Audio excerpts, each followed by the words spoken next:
Radio C4. Conectando y comunicando al cuerpo de Cristo.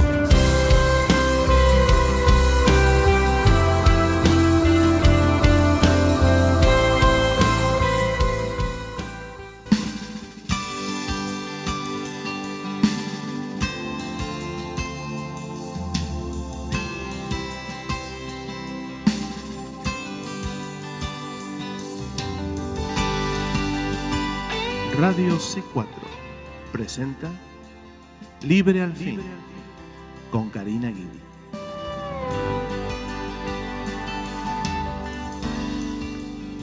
Que el Señor les bendiga, queridos hermanos, hermanas en Cristo, familiares y amigos que nos oyen hoy en otro programa de Libre al Fin. Y por la gracia y la misericordia de Dios, hoy tenemos otro día más que podemos estudiar juntos la palabra de Dios. Y agradecidos al Señor de este tiempo que podemos pasar aquí en la radio, tranquilos, oyendo su palabra, oyendo la voz del Señor a través de las Escrituras. Estamos estudiando este capítulo 6 de Juan, extraordinario. Una enseñanza tan actual, es decir, una enseñanza para todos los tiempos y para todas las eras y para todos los hombres. Anoche en el servicio estudiamos todo este capítulo con algunos de los jóvenes que vinieron, y entonces en esa clasecita con esos jóvenes estudiamos justamente todo este capítulo y fue de mucha ayuda, de mucha bendición, porque, como les había dicho, en este capítulo 6 podemos ver muchas cosas. Vemos la compasión del Señor Jesús, vemos el amor del Señor, vemos cómo el Espíritu Santo, a través del Señor Jesucristo, haciendo todo tipo de esfuerzo posible para llevar a estos judíos de lo carnal, de lo natural, de lo físico, a lo espiritual, a lo eterno, a las cosas del Espíritu y a la necesidad imperiosa que ellos tenían de creer en aquel a quien Dios el Padre había enviado. El Señor con gran paciencia los trata de llevar de un plano natural a un plano espiritual.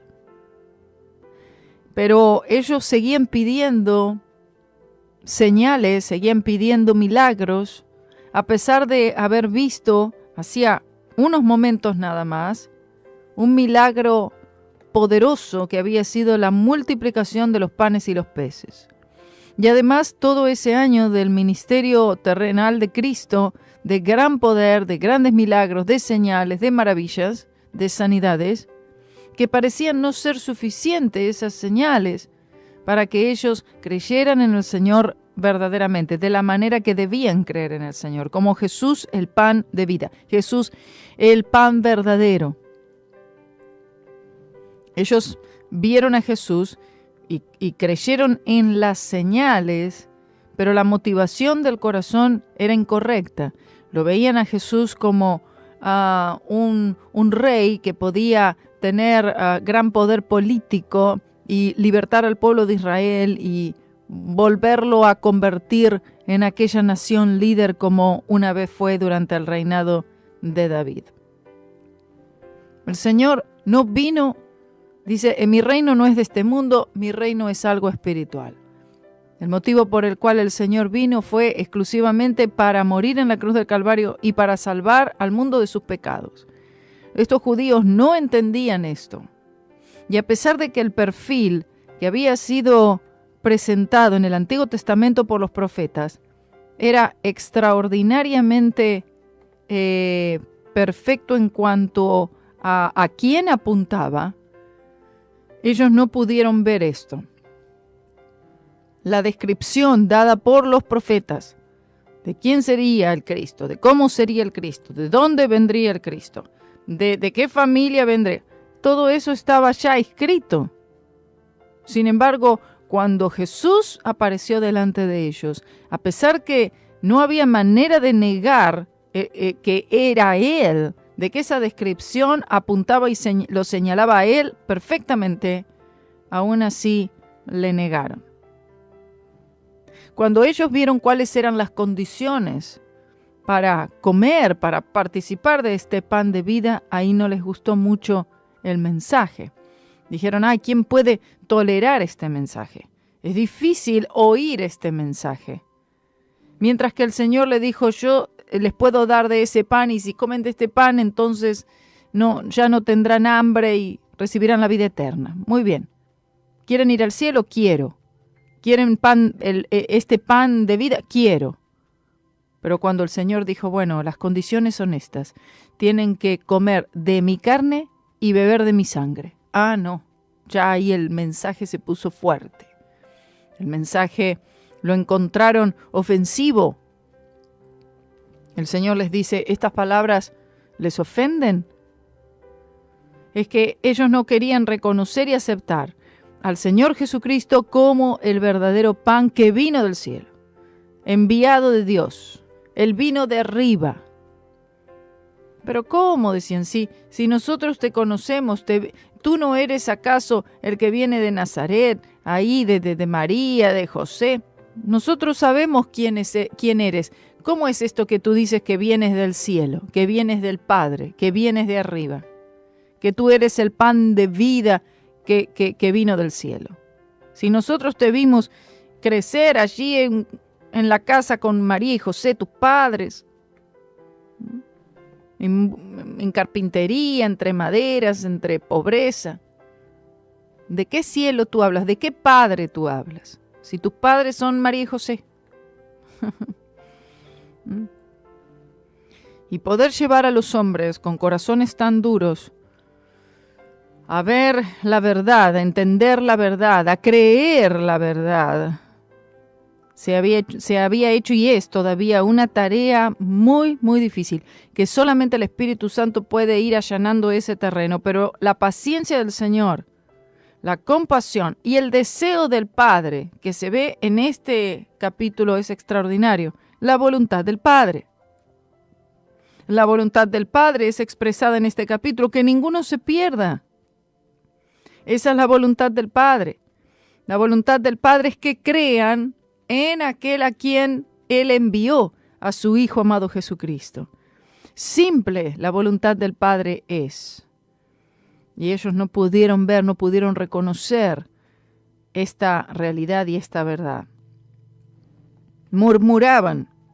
Esa era la respuesta. Entonces la voluntad del Padre era que creyeran en aquel a quien había Él enviado, al Hijo, que crean en Él, y de esta manera darles la vida eterna. El Padre está interesado, Él quiere darnos vida eterna, pero tiene que ser a través de Cristo y tiene que ser por la sangre derramada en la cruz del Calvario. Entonces solo ahí tenemos la promesa de la resurrección, una resurrección garantizada. Pero para eso hay que comer de este pan, y que es el pan de vida, que es el verdadero pan. Por eso dice, el que cree en mí tiene vida eterna.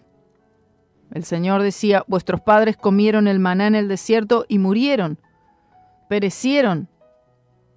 Ese maná podía satisfacer el hambre física, pero el hambre espiritual solamente Cristo Jesús. Por eso decía, yo soy el pan de vida. Amén. Está hablando de cosas espirituales. Él está hablando en un plano espiritual.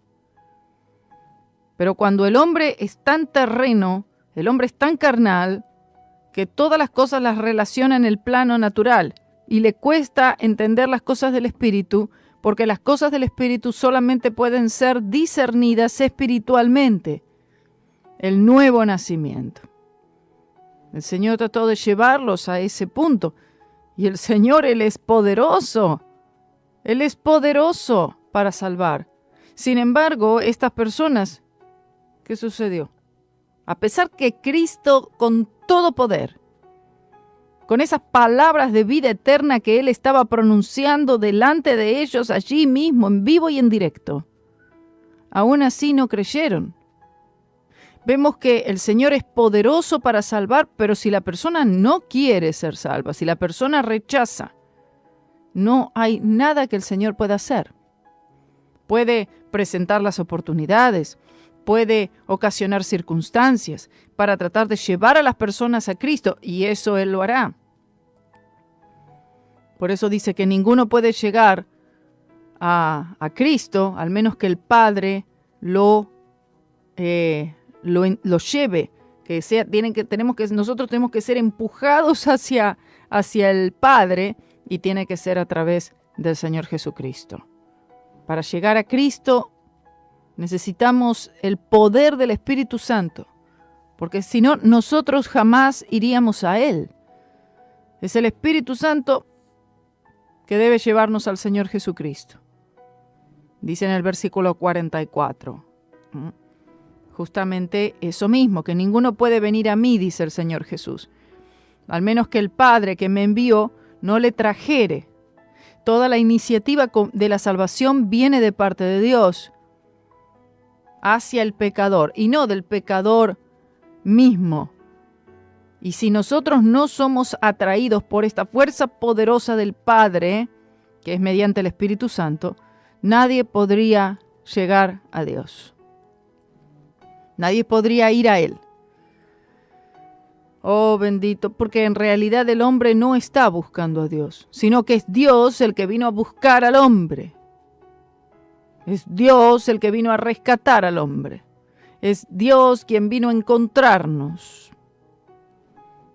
Y podemos nosotros ser encontrados, pero cuando somos encontrados por el Señor, debemos responder en fe. Esa es la única manera que Dios demanda del hombre para recibir aquello que Él ha dado, esta salvación tan grande. Y es solamente por la fe, es creer. Por eso dice, ¿quieren hacer las obras de Dios? Bueno, la obra de Dios es esta, que creáis en aquel a quien el Padre ha enviado. Esa es la obra de Dios. El Señor les dice esto, que solamente el requisito era creer, y luego especifica en su sangre, en su carne, participar, comer de su sangre, de su carne, beber de su sangre. Y ahí entonces estas palabras como que no las podían tragar, ¿eh? No podían asimilar este mensaje, que es el mensaje de la cruz de Cristo. Sigue siendo una ofensa. Siguen existiendo hoy en día y más los enemigos de la cruz de Cristo. Ellos se habían convertido en eso, enemigos de la cruz de Cristo. Porque ¿cómo es posible si hasta hacía pocos días las multitudes lo seguían? Las multitudes lo buscaban. Buscaban las señales, buscaban al Jesús que hace milagros, al Jesús que sana, al Jesús que multiplica los alimentos. Hasta ahí todo bien. Pero ya cuando el Señor le pone las condiciones para seguirle, las condiciones de la vida eterna, las condiciones y el arrepentimiento, la fe, sangre, carne. No, yo no pensaba que iba a ser así. Por eso es que las personas, muchos no permanecen en el Señor. Llegan a la iglesia y están 1 o 2 veces y ven que pasan un tiempo y dicen, no me hice rico, todavía tengo enfermedades, no me hice famoso y el pecado no me dejó. Entonces ya se apartan. Van al Señor para que ciertas cosas se les solucionen, ciertos problemas, circunstancias, se solucionen. Y hasta ahí entonces llegó la fe. Es una fe superficial y una fe enfocada en las cosas, enfocada en los panes y en los peces. Es una fe que perece, una fe temporal.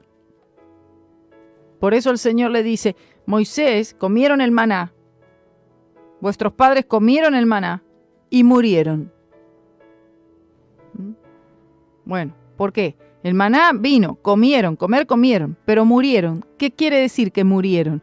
Que murieron espiritualmente, porque no llegaron a comprender, a asimilar que ese maná que el Señor enviaba del cielo todas las mañanas Era un tipo de Cristo Jesús, un tipo de lo que Dios haría. Es decir, para ellos era algo normal ir y buscar el maná todos los días. No había agradecimiento, al contrario, había queja, murmuración, desagradecimiento, no había verdadera fe. Era una queja constante y una exigencia por más y más y más. Ay, ¿qué señales ahora nos vas a hacer? Eso le preguntaron al Señor Jesús aquí en este pasaje. ¿Y qué señal entonces harás para que creamos? ¿Y todas las que acabo de hacer? ¿Y todas las que el Señor ya había hecho delante de sus ojos? Oh, bendito sea su nombre. El hombre no ha cambiado. El corazón del hombre en ese momento y en el de hoy es exactamente lo mismo. Al hombre, si no se le dan cosas, no cree. Si no se le dan cosas, no va, no busca a Dios. No está interesado en las palabras de vida eterna. Oh, bendito sea el nombre del Señor. Por eso es que muchas veces sucede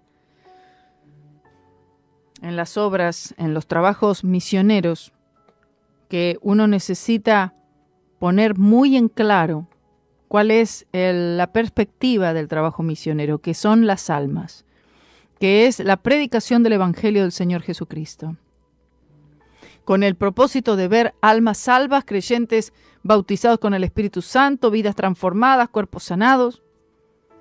Eso es lo que debe ser el énfasis, el enfoque de la obra misionera. Las demás son cosas que vienen, que son añadidas, la ayuda, material, etcétera, cosas, amén.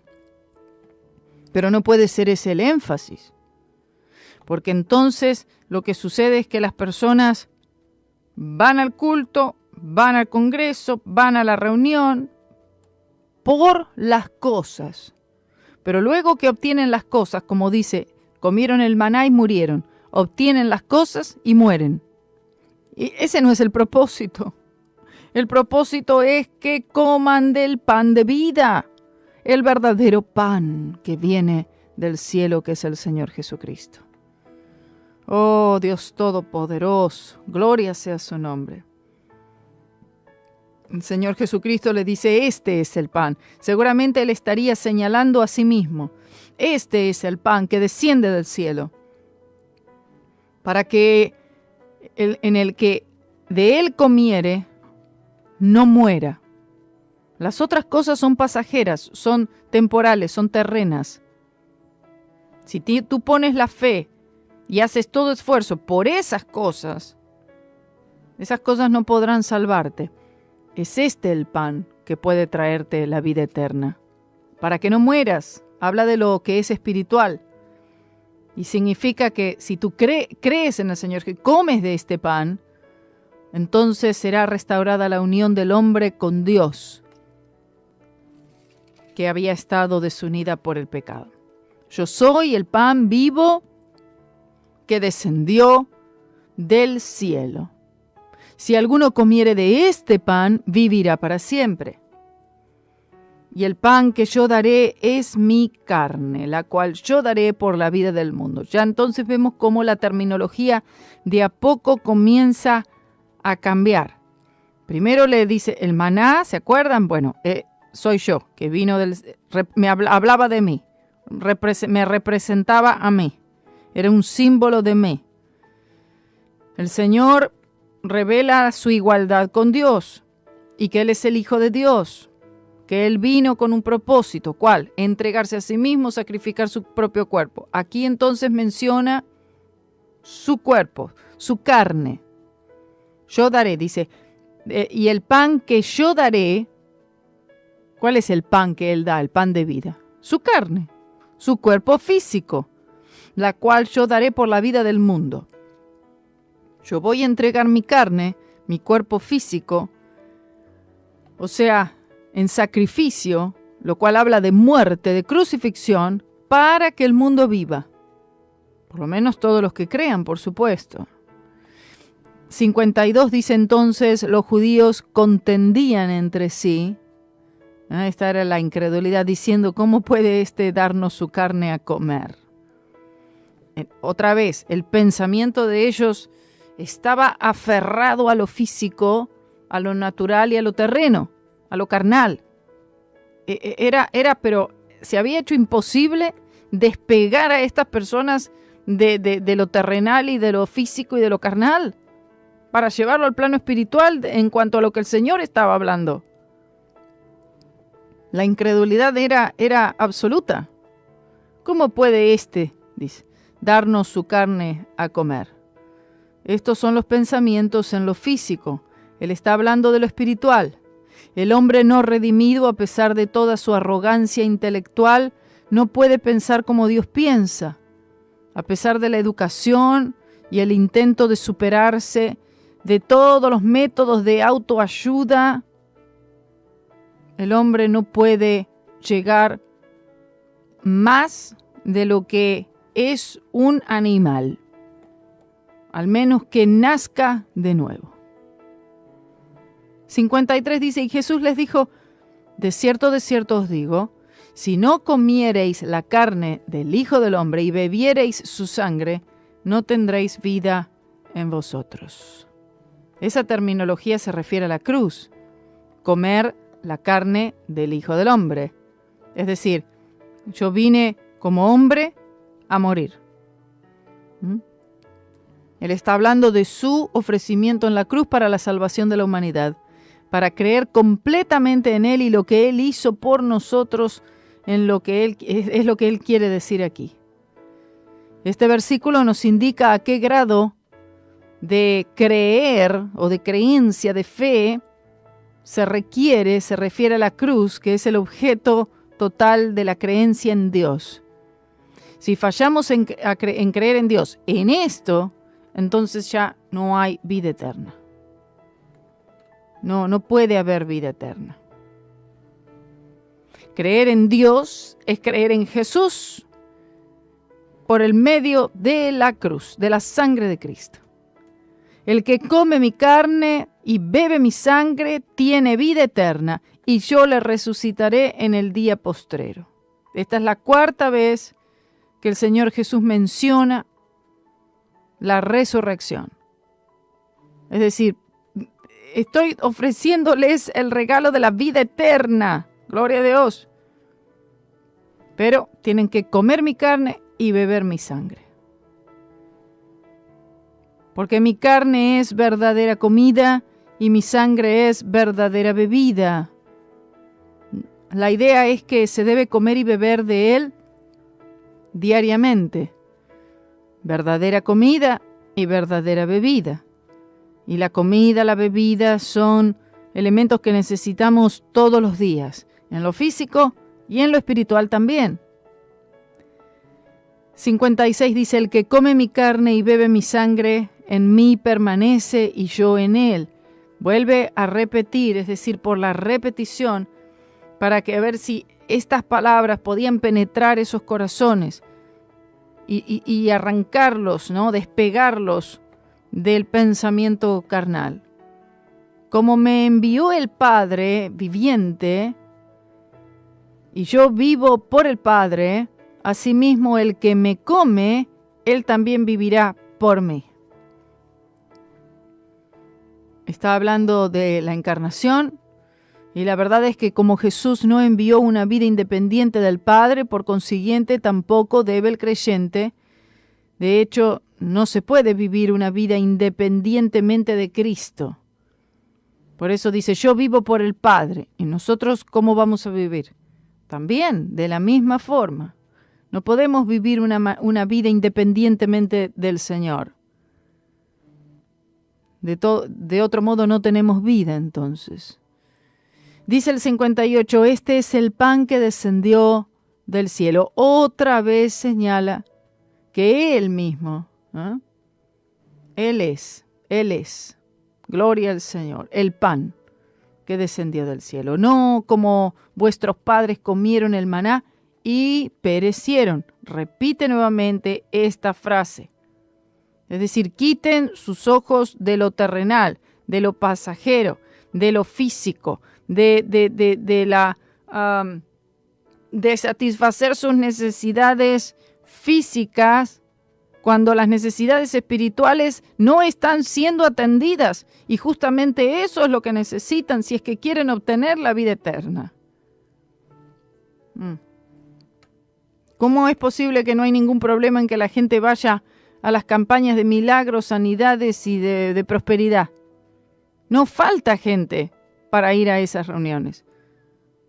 Sin embargo, si son las palabras de vida eterna, ahí ya carne y sangre, no, mensaje duro, palabra dura, no podemos tolerarla. Dice, el que come de este pan vivirá eternamente. Él es el pan eterno, gloria a Dios. 59, estas cosas dijo él en la sinagoga, enseñando en Capernaum. Y muchos de sus discípulos, oyéndolo, habló de todos aquellos, además de los 12, dijeron, dura es esta palabra, ¿quién la puede oír? Entre ellos mismos parecía que hablaban y se convencían de que aceptar esta muerte sangrienta de su Mesías, no podían aceptar esta realidad. No, ¿cómo? ¿Cómo podían ellos? Ellos no podían confiar en un Cristo que se sacrificaría a sí mismo. No, es muy duro esto. ¿Cómo es posible? ¿Por qué?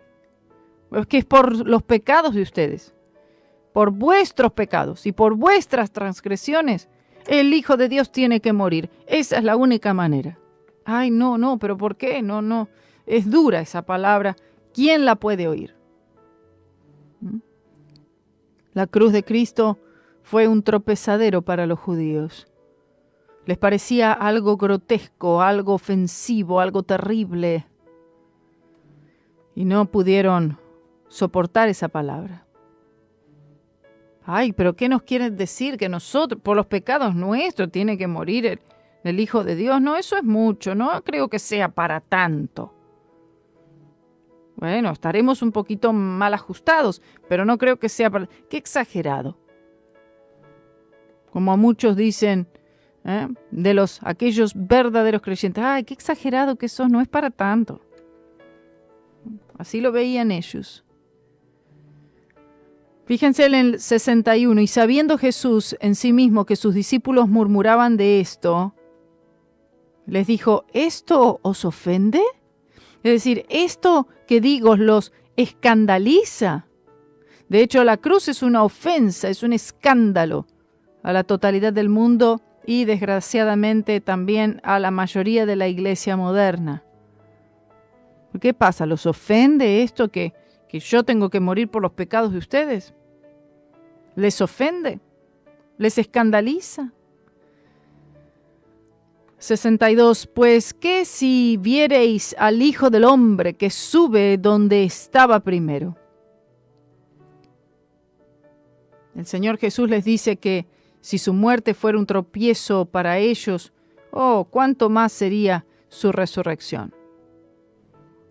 Pero no comprobaría la realidad y el valor de su muerte y lo profundo de su incredulidad. El Espíritu es el que vivifica, el Espíritu Santo, y la carne para nada aprovecha.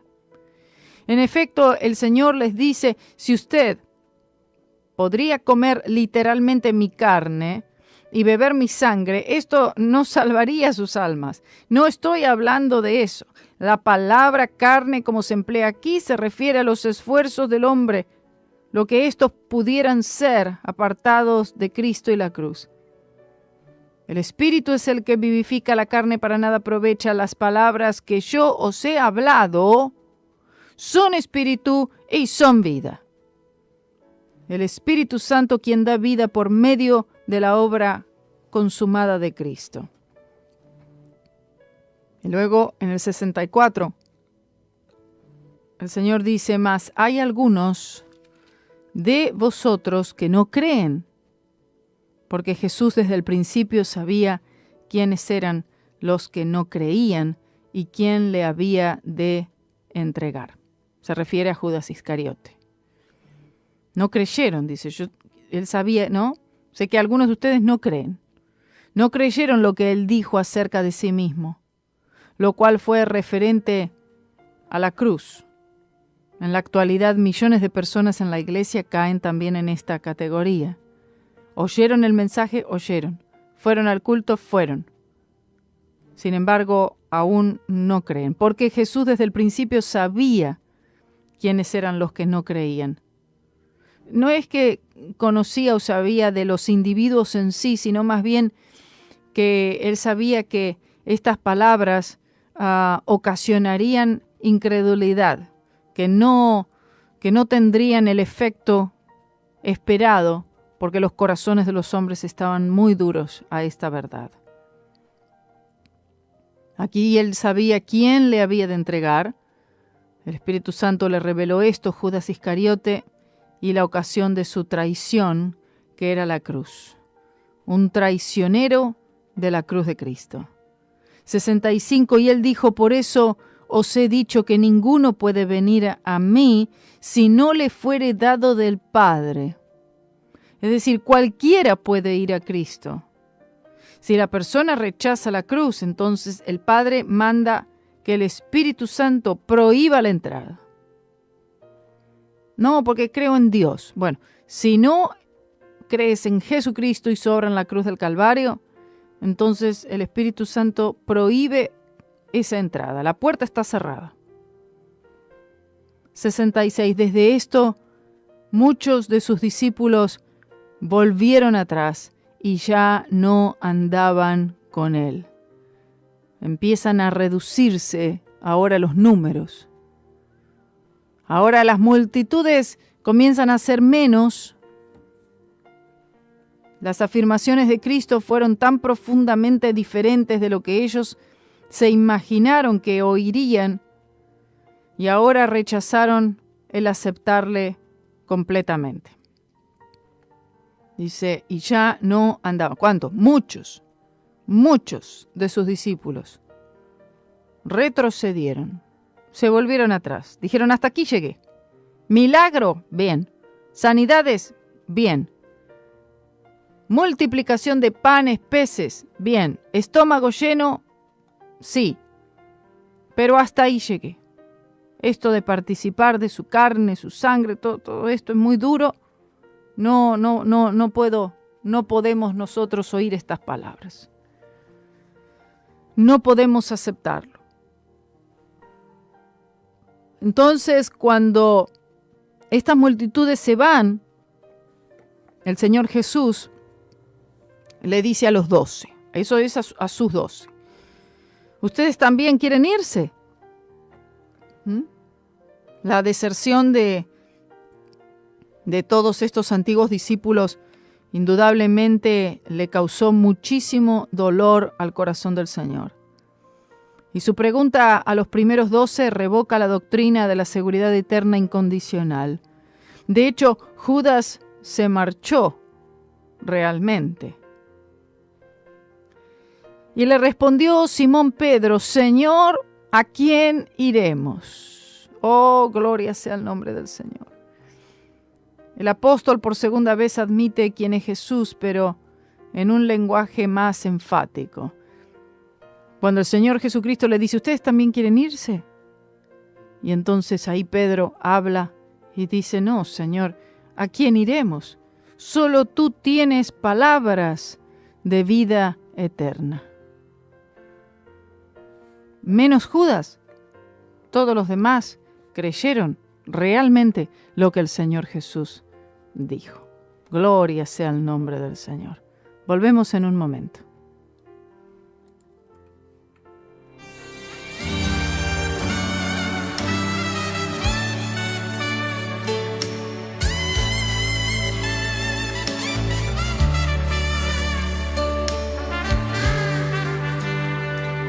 I was out on the high seas one peaceful night. We were all a-sailing and everything seemed all right when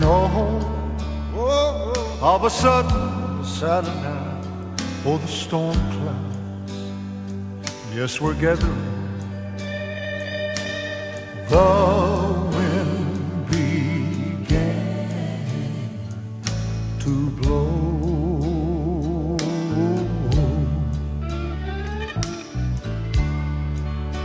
Well, the storm was raging. I could see the waves breaking, and I knew that my share was about to go on down. Then I looked all around me, and all my hopes were sinking, and I needed a miracle to save me. Then there, yes, I called. Oh, I called. Oh, Jesus. Well, I called on Jesus. I said, Master, Master, don't you care? Don't you care? Please save. Please save us. He spoke to the storm, said, peace, be still.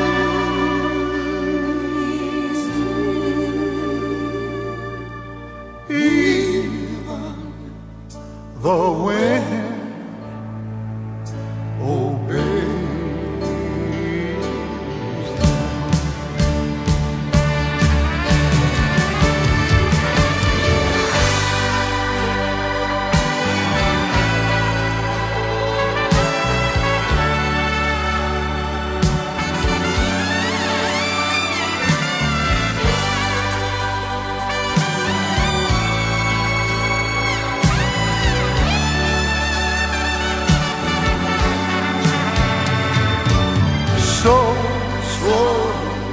Just call on Jesus.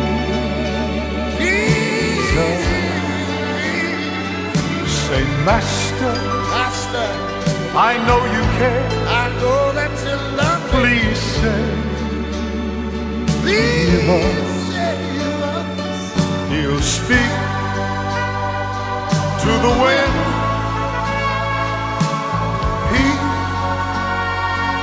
Be still. He'll speak to your storm. Hush, be still. Be still.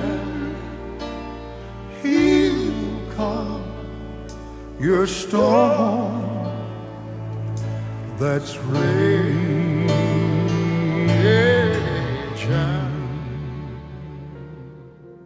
Gloria a Dios, estamos de vuelta aquí en Libre al Fin y estudiando Juan capítulo 6, ya casi al final, hermanos.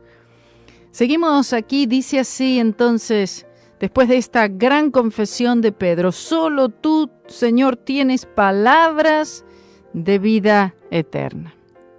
¿Es esto realmente lo que motiva tu vida a seguir al Señor, las palabras de vida eterna? ¿O son acaso las cosas que el Señor pueda dar? Qué difícil que es atraer a las personas solamente por las palabras de vida eterna. Si el mismo Señor Jesús, predicando, enseñando, hablando, explicando, las personas, dice allí, muchos volvieron atrás, retrocedieron, dijeron, mensaje duro, no podemos oírlo. Y entonces los números empezaron a reducir. Eran menos los que realmente querían las palabras de vida eterna, cuando al principio parecía que eran una multitud. ¿Tú quieres saber realmente cuántos son los que están de verdad en el camino de la fe? Predica la cruz de Cristo, la carne y la sangre del Cordero de Dios. Y ahí verás realmente los que se quedan y verás los que se van. Los que van, los que aparecen, los que llegan, por las palabras de vida eterna y los que están allí temporalmente para ver qué es lo que pueden obtener, para ver qué provecho pueden sacar del Señor. Es duro, pero esto se ve y esto aún lo veo yo, que es un interés personal por el Señor, por las cosas del Señor, pero no son las palabras de vida eterna. Porque son las palabras de vida eterna, porque las palabras, dijo el Señor, mis palabras, dice, son espíritu y son vida. Gloria a Dios, gloria a Dios. Es el pan que no perece. Si ese es tu deseo, tú tendrás vida eterna. Si ese no es tu deseo, conforme a lo que está en el corazón, es para el lugar donde tú vas a ir. El corazón siempre busca una ruta, un camino, para ir hacia donde siempre estuvo el deseo y el interés. Oh, bendito sea el nombre del Señor. En el 69 dice, y nosotros creemos y conocemos que tú eres el Cristo, el Hijo del Dios viviente. Hemos creído, dice Pedro. Hemos creído, hemos aprendido, lo hemos visto por experiencia que tú eres el Mesías, el Hijo del Dios vivo. Jesús le respondió, ¿no he escogido yo a vosotros 12? El Señor le está diciendo que Él los escogió específicamente, así como el Padre le dirigió. Y uno de vosotros es diablo, le dijo.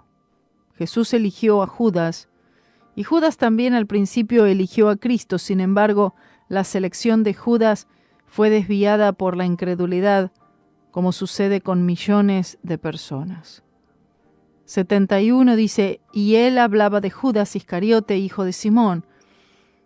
Él era un hombre de Keriot, un lugar de Judea. Por todo lo que se sabe, él era el único de los 12 que era originario de Judá, de la tribu de Judá.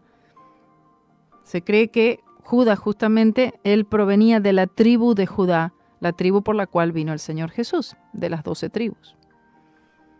Y él hablaba de Judas Iscariote, hijo de Simón, porque este era el que le había de entregar, el cual era uno de los 12. Era uno de los 12. Fue dicho de esta manera porque el Espíritu Santo hará que todos sepan lo que Judas hizo y lo que él desechó, el rechazo que él tuvo, lo que él perdió. Parece que en este mensaje, como lo entregó Cristo, el mensaje de la cruz, la rebelión comenzó en el corazón de Judas. Y ya el Señor conocía todas estas cosas y conocía el corazón de Judas. ¡Oh, qué terrible dolor! ¿Acaso piensan que el Señor no sintió un dolor en su corazón por el rechazo de Judas? ¿Acaso piensan que el Señor no quería salvar a Judas también? Claro que sí. La salvación de Judas también estaba dentro del plan del Señor y del deseo del Señor. Pero nosotros somos los que hacemos esta decisión para vida eterna o para condenación. Viendo los milagros, viendo las señales, las manifestaciones, las palabras poderosas, la unción del Espíritu, y aún no creer. Bueno, esto nos indica realmente a qué punto el corazón del hombre está endurecido y está arruinado por el pecado y por la maldad y por los intereses propios. Él vendió al Señor, lo entregó por 30 monedas de plata. Algo que donde él tenía su corazón, en las cosas, en el dinero, el amor al dinero, ocasionado por una profunda incredulidad. Oh, bendito sea el nombre del Señor. El Señor nos ayuda, hermanos, a no registrar jamás incredulidad hacia el Hijo de Dios en ninguno de los aspectos y de ninguna manera. Con esto comenzamos el capítulo 7 de Juan. Dice así la palabra del Señor en cuanto a la fiesta de los tabernáculos, Juan 7. Y pasadas estas cosas, andaba Jesús en Galilea, que no quería andar en Judea, porque los judíos procuraban matarle. Se refiere a Jerusalén y a Judea, y estos eran los líderes religiosos de la nación, y hay que hacer una distinción entre ellos y la multitud de la gente. Los líderes religiosos, aquellos jefes del Sanedrín, aquellos jefes religiosos, doctores de la ley, fariseos, saduceos, querían matarle, dice claramente. Procuraban matarle, buscaban oportunidades para tenderle trampa y para matarle. Ya estaba esto en el corazón de ellos, lo cual, a medida que transcurría el tiempo, este deseo aumentaba. Y estaba cerca la fiesta de los judíos, la de los tabernáculos. Y le dijeron sus hermanos, se refiere a Santiago, a José, Simón y Judas: pásate de aquí y vete a Judea para que también tus discípulos vean las obras que haces. Una declaración de sarcasmo por el uso de las palabras tus discípulos.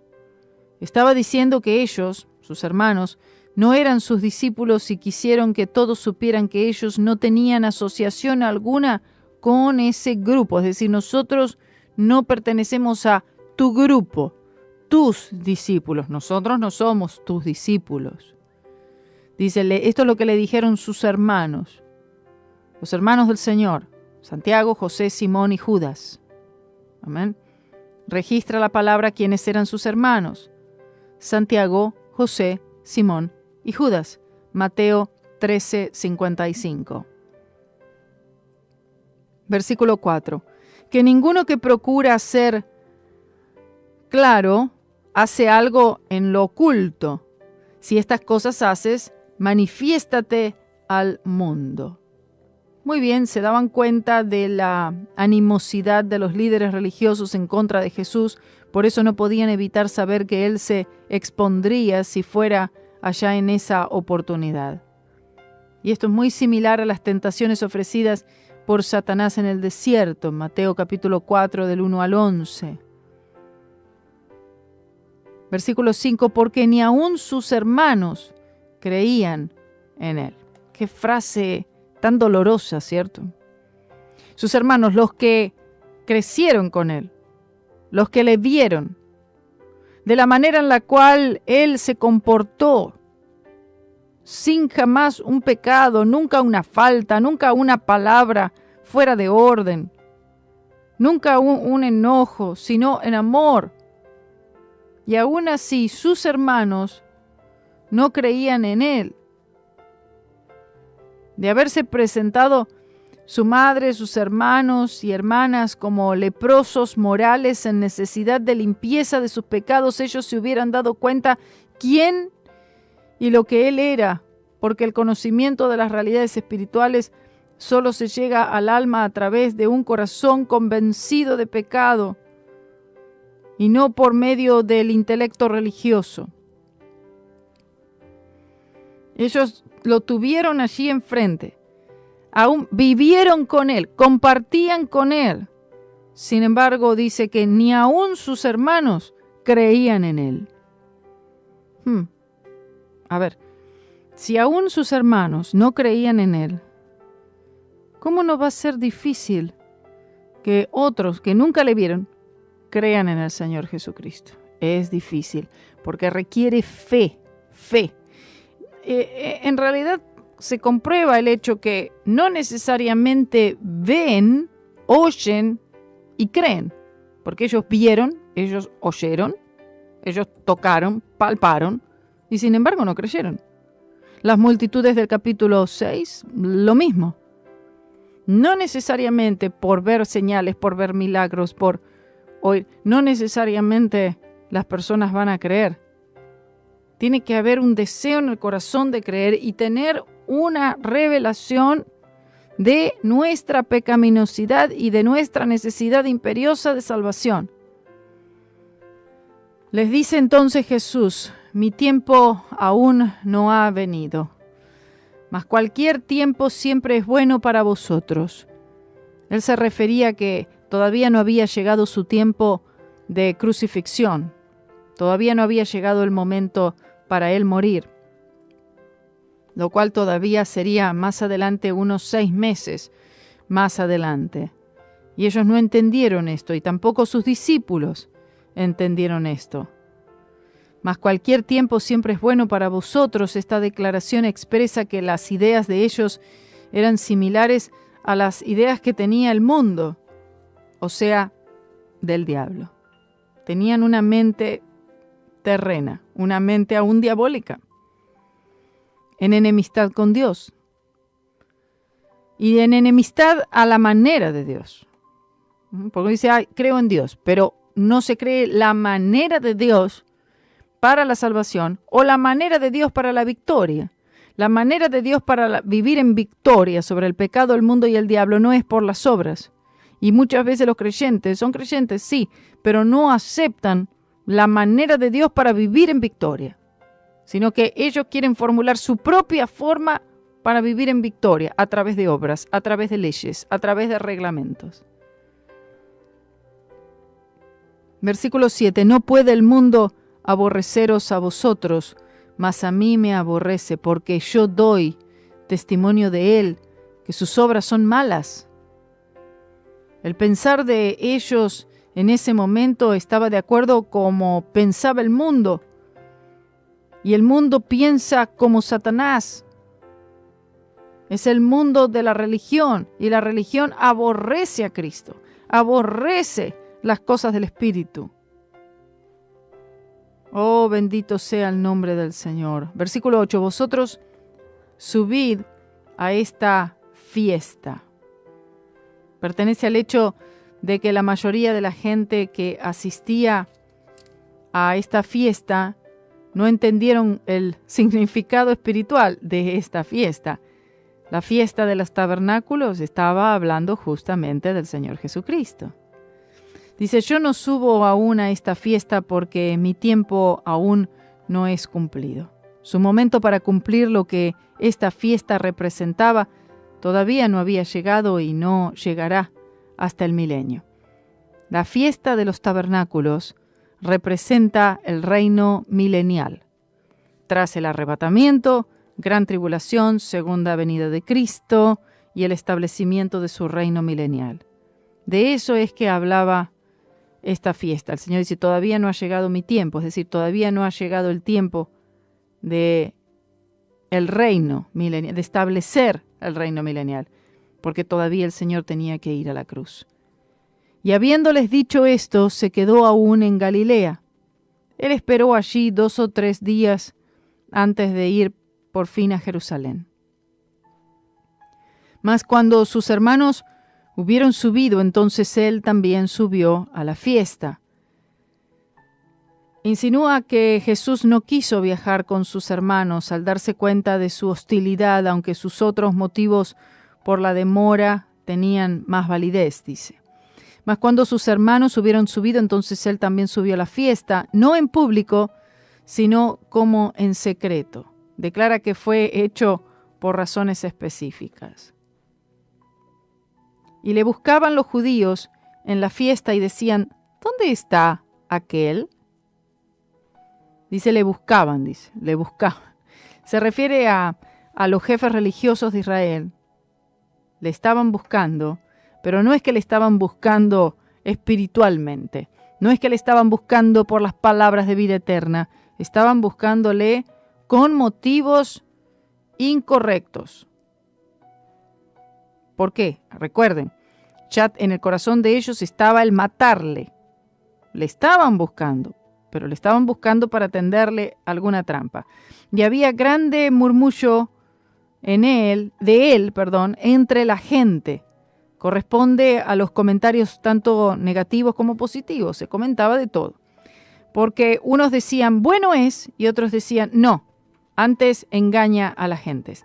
Algunos creían en él como verdadero y otros decían, no, no es verdadero. Uno dice, no, dice la verdad, otros dicen, no, está mintiendo. Y el grupo último estaba declarando y estaba disuadiendo a las demás personas en ese lugar de que lo que el Señor Jesús estaba diciendo era mentira. Por supuesto que estos eran los líderes religiosos que estaban hablando estas cosas para ganar favor el favor de las personas y para que ellos se pusieran en contra de Cristo. El versículo 13, mas ninguno hablaba abiertamente de él por miedo de los judíos. Por miedo a los líderes religiosos, las personas, muchos no decían nada al respecto, no hacían muchas declaraciones ni profesiones de fe por miedo a estos líderes religiosos.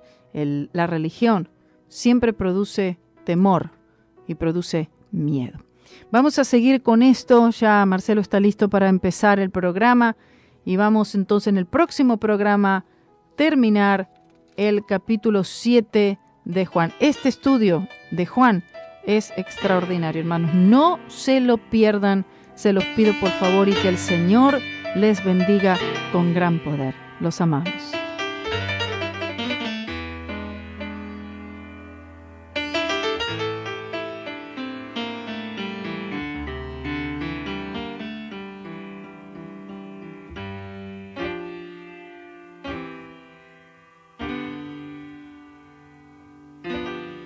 Well, it's here among the shadows. Yes, it is. Oh, I'm living alone, lonely land. Oh, I'm a stranger and a pilgrim on the moon.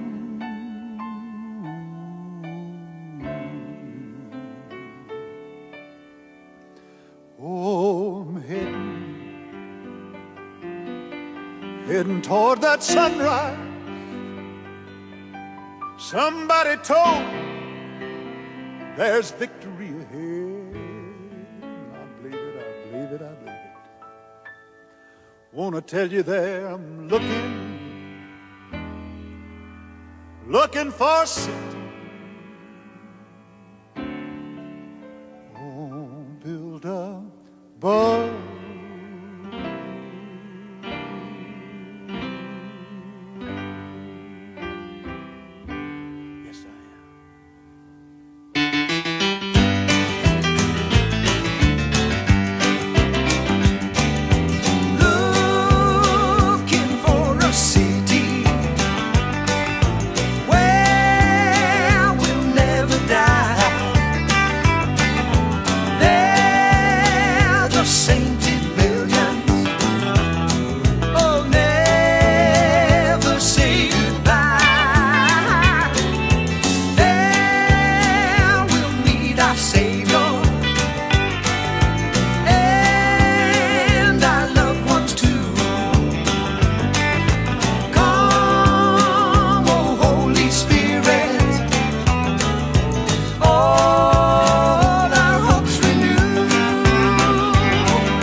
This land of dangers, going here and there, simply trusting the blessed Savior's love.